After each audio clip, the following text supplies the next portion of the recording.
जैसे कि आप सभी जानते हैं, सच की हमेशा जीत होती है और हमारी एक छोटी सी प्रयास आप तक बड़ी खबर पहुंचाती है। तो स्वागत करते हैं आप सभी का STS न्यूज़ चैनल पर। आगे बढ़ने से पहले आप इस वीडियो को लाइक और चैनल को सब्सक्राइब जरूर कर ले और साथ में बेल आइकन भी प्रेस कर ले। चलिए बढ़ते हैं खबरों की।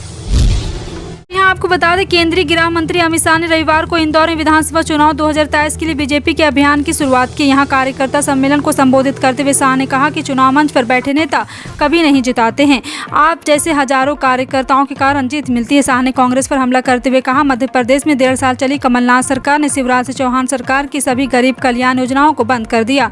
उन्होंने कहा कि कमलनाथ ने 51 से ज्यादा योजनाएं बंद कर दी ताकि बड़े बड़े ठेके देकर ठेकेदारों से कमीशन लिया जा सके।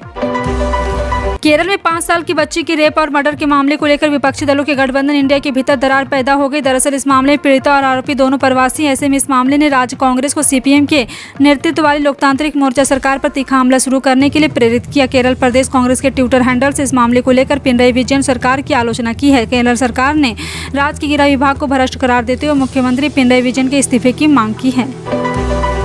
अदानी समूह की कंपनी अदानी ग्रीन एनर्जी का चालू वित्त वर्ष की पहली तिमाही में एकीकृत शुद्ध लाभ करीब 51% बढ़कर 323 करोड़ रुपये हो गया है। कंपनी ने सोमवार को शेयर बाजार को दी सूचना में कहा है कि इस तिमाही में राजस्व बढ़ने से उसके लाभ में वृद्धि हुई। पिछले साल की समान तिमाही में उसका शुद्ध लाभ 214 करोड़ रुपये रहा था।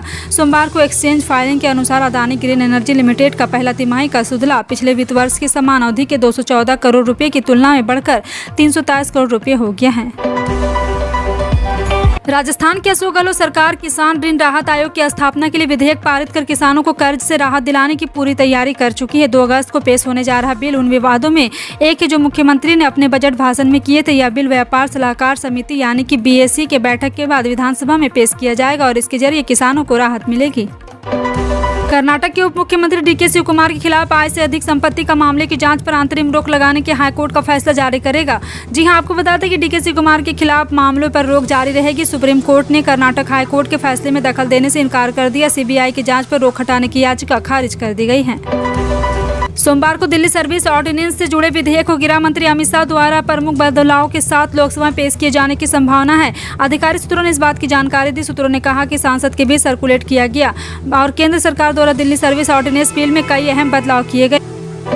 टैक्स रिटर्न फाइल करने की आखिरी तारीख 31 जुलाई है। हर इंडिविजुअल टैक्स पेयर के लिए अपना रिटर्न समय पर फाइल करना जरूरी है। अगर डेडलाइन छूट जाती है तो टैक्स पेयर को इसके नतीजों का सामना करना पड़ेगा। हर व्यक्ति को अपनी सभी डिटेल्स को इकट्ठा करना चाहिए और सुनिश्चित करना चाहिए कि उनका रिटर्न अपलोड और वेरीफाई हो जाए।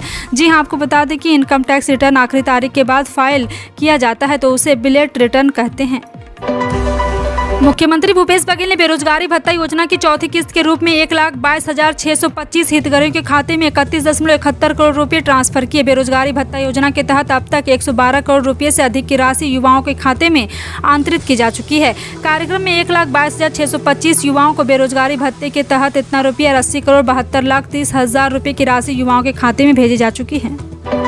4 सालों में जमीन में धूल फांक रही है जेट एयरवेज के लिए 31 जुलाई का दिन खुशखबरी लेकर आया। एविएशन रेगुलेटर यानी कि DGCA ने जेट एयरवेज को उड़ान भरने को लेकर आखिरकार अब इजाजत दे दी है। गौरतलब है कि जेट एयरवेज 4 साल पहले दिवालिया घोषित हो चुका था, जिसके बाद रातों रात एयरलाइन को बंद करना पड़ा। हजारों कर्मचारी सड़कों पर आ गए थे।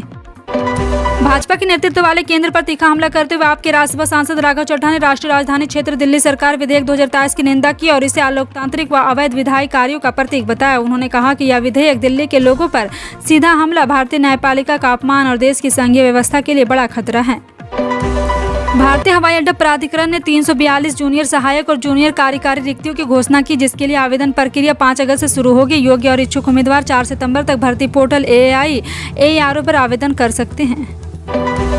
प्रधानमंत्री किसान सम्मान निधि योजना के लाभार्थियों के लिए जरूरी खबर है। प्रधानमंत्री नरेंद्र मोदी 27 जुलाई 2023 को किसान सम्मान निधि के तहत 8.5 करोड़ से ज्यादा किसानों के खाते में 2-2 हज़ार रुपये की 14वीं किस्त का पैसा ट्रांसफर कर चुके हैं। प्रधानमंत्री ने इसके तहत 18,000 करोड़ रुपए की राशि DBT के माध्यम से किसानों के खाते में ट्रांसफर की। इस बीच जानकारी मिल रही कि 4 दिनों बाद भी लाभार्थियों की लिस्ट में नाम नहीं होने पर कई किसान के खाते में 14वीं किस्त का पैसा नहीं आया है। तेलंगाना के हैदराबाद सांसद असदुद्दीन ओवैसी ने ज्ञानवापी मामले पर CM योगी को लेकर बयान दिया है। MIM चीफ ओवैसी ने कहा है कि यूपी के CM योगी को बस चले तो वो बुलडोजर चलवा दे। दरअसल इससे पहले समाचार एजेंसी NI को दिए गए इंटरव्यू में योगी आदित्यनाथ ने कहा था कि ज्ञानवापी को मस्जिद कहना गलत होगा, क्योंकि ऐसा करने से विवाद बढ़ेगा। CM योगी ने यह भी कहा कि अगर ज्ञानवापी मस्जिद होती तो उसके दीवार में त्रिशूल और देवी देवताओं की मूर्तियां कहां से आ जाती। उन्होंने कहा कि यह पहले से ही मंदिर था और ऐतिहासिक भूल के चलते ऐसा हो गया। केंद्रीय वित्त मंत्री निर्मला सीतारमण लोकसभा में कस्टम टैरिफ एक्ट की पहले से अनुसूची में संशोधन के लिए प्रस्ताव पेश करेगी। लिक्विड पेट्रोलियम गैस, प्रोपेन और ब्यूटेन पर आयात शुल्क बढ़ाने के लिए प्रस्ताव पेश किया जा रहा है। इस बदलाव को लेकर फाइनेंस मिनिस्ट्री ने 30 जून को नोटिफिकेशन जारी किया था। सरकार ने नोटिफिकेशन में कहा था कि एलपीजी सिलेंडर पर कस्टम ड्यूटी 5% से बढ़ाकर 15% की जा रही है। इसका ऊपर 15% एग्रीकल्चर इंफ्रास्ट्रक्चर यहाँ ड्यूटी में छूट दी गई है, उनके लिए नील है। वाराणसी ज्ञानवापी मस्जिद पर चल रहे विवाद के बीच उत्तर प्रदेश मुख्यमंत्री योगी आदित्यनाथ का बड़ा बयान सामने आया। मुख्यमंत्री योगी आदित्यनाथ ने ज्ञानवापी को मस्जिद कहना ठीक नहीं होगा। सीएम योगी ने पूछा कि अगर यह मस्जिद है तो त्रिशूल ज्ञानवापी के अंदर क्या कर रहा है। सीएम योगी आदित्यनाथ ने मुस्लिम समुदाय को संदेश देते हुए कहा कि ऐतिहासिक गलतियों उसे सुधारने की पहल के साथ आगे आएं। सीएम योगी ने यह टिप्पणी एक पॉडकास्ट में की है। इस बीच भारतीय पुरातत्व सर्वेक्षण द्वारा वाराणसी में ज्ञानवापी मस्जिद के सर्वेक्षण संबंधित मामले इलाहाबाद उच्च न्यायालय 3 अगस्त को अपना आदेश सुनाएगा। हरियाणा के डिप्टी सीएम दुष्यंत चौटाला ने राशन डिपो के आवेदन के लिए बनाए गए 7 ही पोर्टल की शुरुआत की है, जिस पर 7 अगस्त तक आवेदन किए जा सकते हैं। इस दौरान दुष्यंत चौटाला ने कहा इसके साथ ही राशन डिपो में महिलाओं के लिए 33% आरक्षण का प्रावधान लागू हो गया है। दुष्यंत चौटाला ने कहा कि प्रदेश में पहले से चल रहे राशन डिपो में महिलाओं के बैकलॉग के पूरा करने के लिए नए लाइसेंस आवंटन में प्रावधान किया गया है। मौसम विभाग ने 3 अगस्त तक भारत के कई हिस्सों में बारिश की भविष्यवाणी की है। विभाग के मुताबिक अगले 5 दिनों के दौरान पूर्व मध्य प्रदेश, उत्तरी छत्तीसगढ़ हल्की मध्यम बारिश, आंधी और बिजली गिरने के साथ अलग अलग स्थानों पर भारी बारिश की भी संभावना व्यक्त की। विभाग के मुताबिक 3 अगस्त तक उत्तर पश्चिम भारत में छिटपुट गरज और बिजली की चमकने की संभावना है।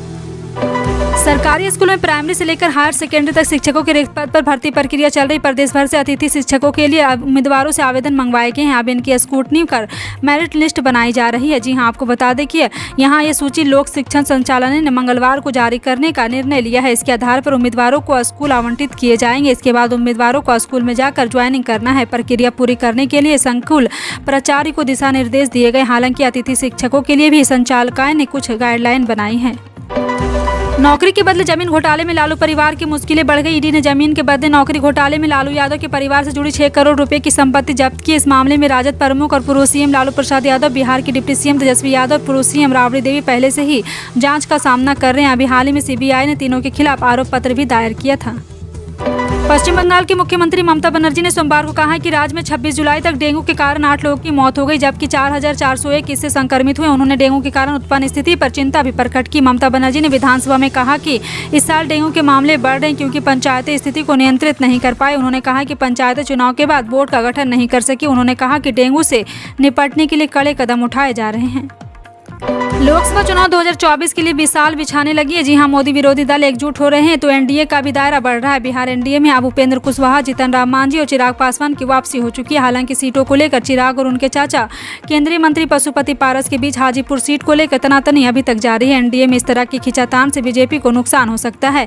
केंद्रीय मंत्री पशुपति कुमार पारस ने 22 जुलाई को हाजीपुर सीट पर अपना दांव ठोकते हुए कहा था वो अगला लोकसभा चुनाव अपने दिवंगत भाई रामविलास पासवान के संसदीय क्षेत्र से लड़ेंगे। जस्टिस कृष्ण एस दीक्षित की बेंच ने इस मामले की सुनवाई की। बता दें कि एक कपल मोहम्मद अमजद और नसीम बानू अलग हो चुके हैं और फैमिली कोर्ट ने अमजद को आदेश दिया था कि वो नसीम और उसके बच्चे की जिम्मेदारी उठाए और उसको हर महीने 25,000 खर्च के तौर पर दे। आपको बता दें कर्नाटक हाई कोर्ट के इस्लाम की पवित्र किताब कुरान का हवाला देकर एक बड़ा फैसला सुनाया है। दरअसल कोर्ट ने यह कहते हुए शख्स की याचिका खारिज कर दी। कुरान में कहा गया कि पत्नी और बच्चे की देखभाल करना पति का फर्ज है। कोर्ट ने इसके साथ ही इस मांग को भी खारिज कर दिया कि हर महीने 25,000 रुपए देने की रकम को कम किया जाए।